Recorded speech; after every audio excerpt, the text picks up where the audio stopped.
একটা গল্প দিয়ে শুরু করি। একটা লাইফলেস ছেলে, অনেকটা সুভার প্রতাপের মতো, কোনো কাজ কাম নাই, বেকার যুবক, আজাইরা বসে থাকে, জীবন নিয়ে তার কোনো ভাবনা নাই। তো হঠাৎ একদিন দেখে অনেক সুন্দর একটা যুবতী নদীর পাড়ে পানি নিতে যায়, কাছে কলসি আছে। তো কলসিকে দেখে বলছে, ইস, আমি যদি কলসিটা হতাম কতই না ভালো হতো, জীবনে অন্তত একটু একটু আরামে থাকতাম। এখন কলসি ওকে জিজ্ঞাসা করতেছে, হে যুবক, তুমি জীবনে কি করছো যে এরকম আরামায়েশ চাও? তখন ওই আবার জিজ্ঞাসা করে, আরে ভাই, তুই তো একটা সামান্য কলসি, তুই কি করছিস লাইফে? তখন বলছে, আমি প্রথমে ছিলাম মাটি, এরপর আমাকে নিয়ে গেছে, নিয়ে যে শামছে, আমার কষ্ট হয়েছে, আমার রোদে শুকাইছে, আমার আবার কষ্ট হয়েছে। আমি এরপরে রোদে শুকাইছে, আমি মনে করছি আচ্ছা তাহলে হয়তো আমার কষ্টের পালা শেষ। এরপরে দেখতেছে আমাকে আগুনে দিছে, ভাই আমার জীবন তেনা তেনা হয়ে গেছে, তা আমার কষ্ট শেষ হয় নাই। তো তারপরে যখন আমাকে বাজারে নিয়ে আসলো, তখন এই যুবতীর বাবা বাজারে আসে, এসে আমার কানের ভেতরে টোকা দিয়ে আমাকে টাকা দিয়ে কিনছে। হ্যাঁ, তো ছিল সামান্য মাটি, এরপরে সে কলসি হলো এবং তাকে টাকা দিয়ে কেনা।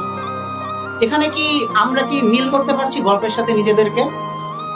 আচ্ছা, এখানে আমরা যারা বসে আছি আমরা সবাই ঠিক তা, আমরা কিন্তু সাধারণ শিক্ষার্থী ছিলাম, জাস্ট যারা চান্স পাইনি তাদের মতোই কিন্তু আমরাও ছিলাম একদম সাধারণ শিক্ষার্থী। কিন্তু আল্লাহর রহমতে আমাদের পরিশ্রম, ভাইয়াদের মেন্টরিং, এই সমস্ত বিষয়, বাবা মার দোয়া মিলিয়ে আজকে আমরা ঢাকা ভার্সিটির স্টুডেন্ট।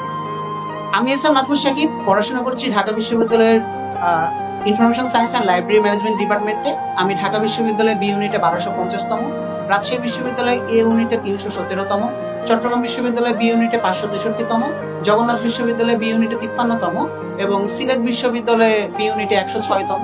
এর পাশাপাশি জাহাঙ্গীরনগর বিশ্ববিদ্যালয়ে আমার 2টা ইউনিটে সিরিয়াল ছিল। তো হায়ার এডুকেশনের যে বিষয়টা, সর্বপ্রথম 2022 সালে আমি এই প্ল্যাটফর্ম সম্পর্কে জানি। তখন উজ্জ্বল ভাই বিভিন্ন জেলা রিলেটেড ক্লাস মানে ভিডিও বানাইতো, ডকুমেন্টারি টাইপ। আমার আবার খুব ভালো লাগতো, কারণ আমি ঘুরে বেড়াইতে খুব পছন্দ করতাম। এরপরে এইচএসসি লাইফে আসি, যেহেতু সময় খুবই স্বল্প, সায়েন্স থেকে আর্টসে মাইগ্রেট করা হয়। তো তখন আমি এইচএসসিতে আমি কোনো প্রাইভেট পড়ি না। আর ঢাকা বিশ্ববিদ্যালয়ে আসার পেছনে যে কারণটা, ছোটবেলা থেকে আমি অনেক কোকারিকুলার অ্যাক্টিভিটিস করতাম। আমার জেলা পর্যায়ে থেকে শুরু করে থানা পর্যায়ে থেকে শুরু করে ইন্টারন্যাশনাল পর্যায়ে পর্যন্ত আমার সার্টিফিকেটস আছে, আমি সেগুলোতে পার্টিসিপেট করছি। তো যখন যে কোনো প্রোগ্রামে যাইতাম, দেখতাম জেলা প্রশাসক, বিভাগীয় কমিশনার কোথায়, তো ঢাকা বিশ্ববিদ্যালয়। যত বড় বড় মানুষ দেখি সবাই থেকে ঢাকা বিশ্ববিদ্যালয় থেকে আসতেছে। তো তখন মনের ভেতরে স্বাভাবিকভাবে একটা চাহিদা বা তৈরি হয়, ইচ্ছা তৈরি হয় যে অবশ্যই ঢাকা বিশ্ববিদ্যালয়ে পড়তে হবে। তো তারপরে এইচএসসি তে যেহেতু আমি প্রাইভেট পড়তাম না, আমার এইচএসসির আগে আমি বসে থেকে টেস্ট পেপার সলভ করতেছিলাম। তো আমি দেখছি ইংরেজিতে আমি একটু প্যারা খাচ্ছি। এরপর ইউটিউবে ঢুকি, হঠাৎ করে দেখি মহসিন ভাইয়ার অ্যান্সারিং কোয়েশ্চেনের একটা ক্লাস আসছে, আমেরিকার ক্লাসটা। এরপর আস্তে আস্তে ভাইয়ার ক্লাসগুলো দেখি এবং আমি অবাক হয়ে যাই, ভাই, right form of verbs, modifiers, এগুলো এত সহজে কেমনে পড়া যায়। তো খুবই দারুণ, পিডিএফ গুলো ডাউনলোড করে নিলাম, প্যারাগ্রাফের বিভিন্ন ফরম্যাট দিচ্ছিলাম। আমার এখনো মনে আছে, আমাদের রাজশাহী বোর্ডে ইংরেজিতে হচ্ছে technical education versus theoretical education, এই টাইপের যে বিষয়টা, এই প্যারাগ্রাফটা আসছিল এবং এটা ভাইদের সাজেশনে দেওয়া ছিল। এর পাশাপাশি জোয়ের ভাই আমাদের ক্লাস নিত, হিস্ট্রি ক্লাসগুলো খুব মজা করে করতাম, হিস্ট্রি ক্লাস, জিওগ্রাফি ক্লাস, তো খুব ভালো লাগতো তখন। এরপরে আর বিশেষ করে আমাদের জন্য যে বিরোচন পার্টটা ছিল, বাংলা বিরোচন প্লাস হচ্ছে ইংরেজির যে ভোকাবুলারি, জোস ছিল, মানে জাস্ট অব্যর্থ মহা ঔষধের মতো, এত সুন্দর আমি কখনো দেখিনি। আর বাবা মার এক্সপিরিয়েন্স যদি বলা হয়, আসলে আব্বা আম্মার কথা তো বলে শেষ করার মতো না। তো আমার মনে আছে, আমি যখন এক্সাম তো আমাদের ছিল জানুয়ারির 25 তারিখে, তো সেদিন ছিল শনিবার, জানুয়ারির 19 তারিখ, সেদিন বৃহস্পতিবার। আম্মা রান্না করতেছে, আম্মাকে বলছি, আম্মা আমি কি ঢাকা বিশ্ববিদ্যালয়ে চান্স পাবো? আম্মা বলছি, ইনশাল্লাহ আমার ছেলে ঢাকা বিশ্ববিদ্যালয়ে চান্স পাবে। শনিবারে সকালে ঘুম থেকে উঠলাম, আম্মা খাইয়ে দিল, আব্বু বসেছিল, আব্বা আম্মার কাছ থেকে দোয়া নিলাম। আর শুধু বাবা মা না, কিছু বন্ধু আছে যারা খুবই কাছের হয়।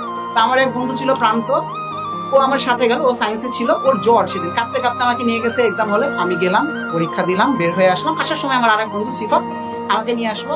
এরপরে মার্চ মাসের 6 তারিখ আমাদের রেজাল্ট ঘোষণা করলো। মাগরিবের নামাজের পরে পিসিটা অন করলাম, রেগুলার তো ঢুকে, কারণ আমরা যারা বি ইউনিটে পরীক্ষা দিচ্ছি ভাই সবাই রিলেট করতে পারবা, এত ডিলে কোনোদিনও ঢাবি রেজাল্ট দিতে পারে না। মানে প্রত্যেকদিন ঢুকে ওয়েবসাইটে, আর রেজাল্ট কবে আসবে, রেজাল্ট কবে আসবে, রেজাল্ট কবে আসবে, আসে না আসে না আসে না। সো দেখলাম ঢাকা বিশ্ববিদ্যালয়ে 1250তম, আম্মাকে বললাম, আম্মা নামাজের পাখিতে হাত তুলে দিল করে। তো মানে চমৎকার একটা মোমেন্ট ওই সময়। তো একটা কথা পাওলো কোহেলো বলছিল দ্য আলকেমিস্ট উপন্যাসে, যদি তুমি কোনো কিছু মন থেকে চাও, তো পুরো বিশ্ব ব্রহ্মাণ্ড তোমাকে ওইটার সাথে জোড়ানোর জন্য মানে ষড়যন্ত্রে লিপ্ত হয়। তো আসলেই তাই, মন থেকে চাইলে পাওয়া যাবে। এবং কৃতজ্ঞতা সবার প্রতি। এ বলে আমি আমার বিরক্তিকর বক্তব্য শেষ করছি। এতক্ষণ আমাকে সহ্য করার জন্য অসংখ্য ধন্যবাদ।